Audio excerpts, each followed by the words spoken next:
History normally एक dry subject है, मगर मेरा मानना है कि अगर हम हिस्ट्री को एज ए कहानी देखें और जब हम उस कहानी को सुन रहे हों या उस कहानी को पढ़ रहे हों तो उसके अंदर अपने आप को खुद महसूस करें, उसके करेक्टर्स के साथ जिएँ, अगर फील करें तो हम हिस्ट्री को काफ़ी इंटरेस्टिंग पाएंगे, बिल्कुल एक कहानी की तरह। आज की जो कहानी है वो इस टाइम पूरी दुनिया में एक इम्पॉर्टेंट और कंट्रोवर्शियल इशू बना हुआ है। हागिया सोफिया म्यूज़ियम की कन्वर्जन एक मस्जिद में। एक बहुत मशहूर फ्रेंच जनरल और स्टेट्समैन नेपोलियन ने एक दफ़ा कहा था कि अगर ये पूरी दुनिया एक रियासत की शक्ल इख्तियार कर लेती तो इस्तांबुल इस हुकूमत का, इस रियासत का दारुल हुकूमत होता। जो माजी है वो रिलेटेड होता है हाल से, और जो हाल है वो हमें बताता है उसके मुस्तकबिल की कहानी।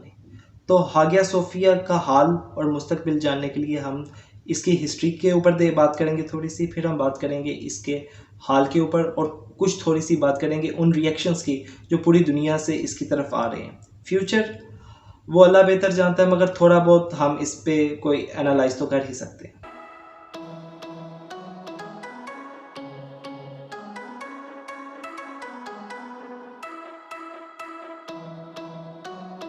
हागिया सोफिया को मुख्तलिफ नामों से जाना जाता है क्योंकि ये बहुत सारे कल्चर्स में और बहुत सारे रिलीजन में काफ़ी इम्पोर्टेंस की हामी रही है।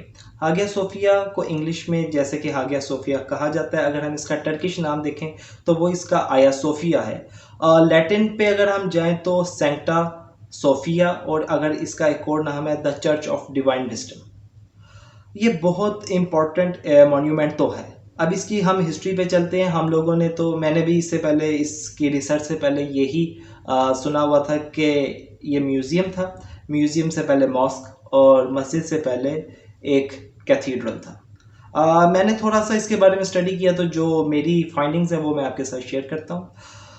रोमन एम्पायर, जो कि रोमन एम्पायर डिवाइड हुई थी वेस्टर्न और ईस्टर्न रोमन एम्पायर में, और ईस्टर्न रोमन एम्पायर जानी गई बाज़ंतीनी रोमन एम्पायर या बाज़ंतीनी एम्पायर के नाम से।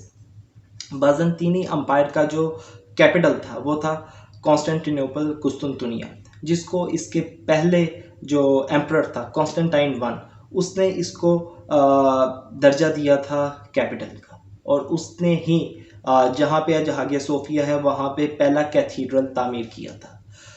ये वो मुकाम था जहाँ पे इससे पहले एक जो रोमन एंशियंट गॉड्स का मंदिर था, जहाँ पे बुतों की पूजा की जाती थी, क्योंकि इससे पहले जो रोमन एम्पायर थी वो उनका जो स्टेट रिलीजन था वो बुत परस्ती था।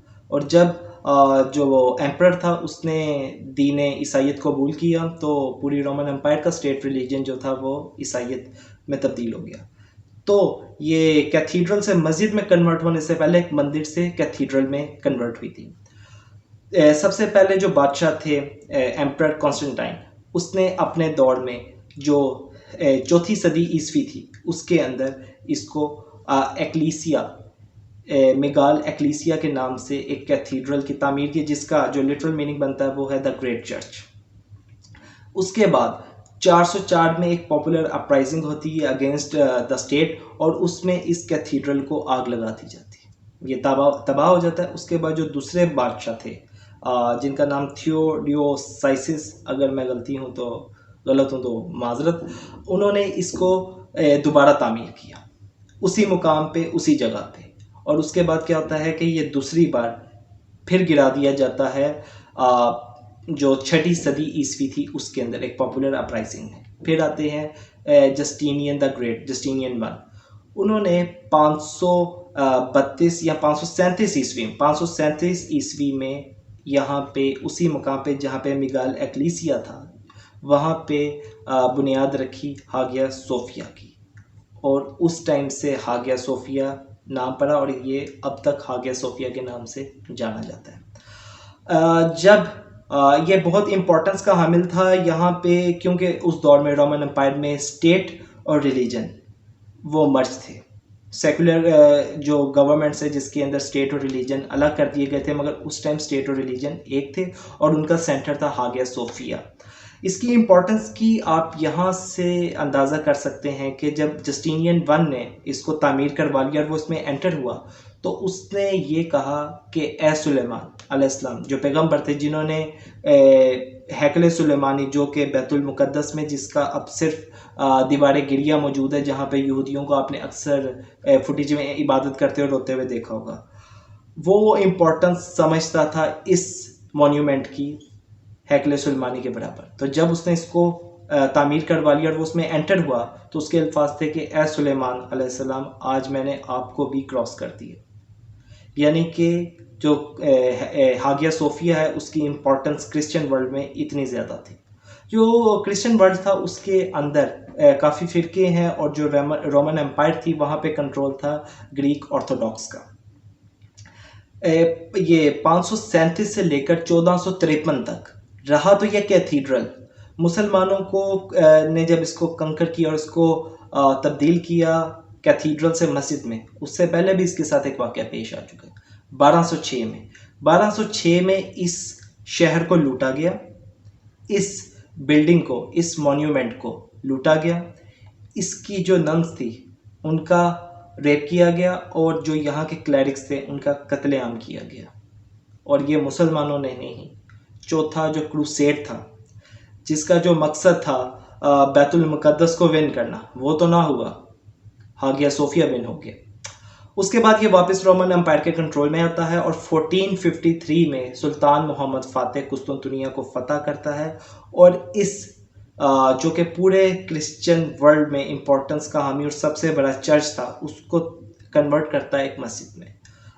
कुस्तुनतुनिया के बारे में आपने सुना होगा कि नबी सल्लल्लाहु अलैहि वसल्लम की बशारत थी इस शहर को फ़तह करने वाली फ़ौज के लिए, और हज़रत अबू अयूब अंसारी रज़ी ताला अन्हो भी उस पहले एक्सपेडिशन में आए थे जो इस शहर को फ़तह करने आए थे, और उनका इस्तांबुल में ही मज़ार भी है। 1453 से लेके 1935 तक ये मस्जिद रहती है। 1935 फरवरी में जो मॉडर्न रिपब्लिक के फाउंडर थे मुस्तफ़ा कमाल अतातुर्क, वो इसको कन्वर्ट करते हैं एक म्यूज़ियम में। क्यों? क्योंकि ये मुसलमानों में और क्रिश्चियन लोगों में बहुत ही इम्पोर्टेंस का एक मॉन्यूमेंट था। और जो मॉडर्न रिपब्लिक टर्की जो बनाया गया था फर्स्ट वर्ल्ड वॉर के बाद, वो एक सेक्युलर कंट्री थी, और सेक्युलर कंट्री में रिलीजन और स्टेट के अफेयर्स जो थे वो डिफरेंट थे। और इस चीज़ को एक जो बोन ऑफ कंटेंशन बनाने की बजाय जो वहाँ की आवाम थी, या जो एक सॉफ्ट मैसेज देना चाहते थे मुस्तफ़ा कमाल वेस्टर्न वर्ल्ड को, वो यही था कि इसको सेक्युलर कर दिया जाए। इस इमारत को सेक्युलर करने के लिए इसको मस्जिद से बना दिया गया एक म्यूज़ियम में, और फिर जुलाई 2020 तक ये रहा एक म्यूज़ियम। और कल की डेट में 24 जुलाई को 2020 में इसको वापस मस्जिद में कन्वर्ट कर दिया जो थे उर्दवान ने, AK पार्टी, जो कि एक इस्लामिस्ट पार्टी, और ये उनका लॉन्ग एक विश थी।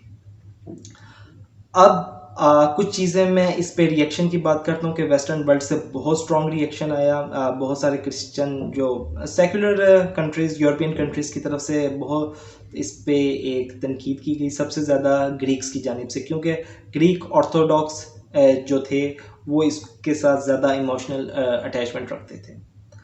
तो बेसिकली अगर आप ये चीज़ देखें कि 24 जुलाई की डेट सिलेक्ट की गई थी, जुम्मे का दिन, यहाँ पे बाकायदा नमाज के और इसको मस्जिद के लिए ओपन करने के लिए। तो अगर आप देखें तो 24 जुलाई वो डेट थी जिस दिन स्विट्ज़रलैंड में वो मायदा, वो ट्रीटी ऑफ लुज़ैन साइन की गई थी, जिसके बाद से ऑटोमन एम्पायर को तोड़ के जो अब करंट टर्की है उस फॉर्म में लाया गया था।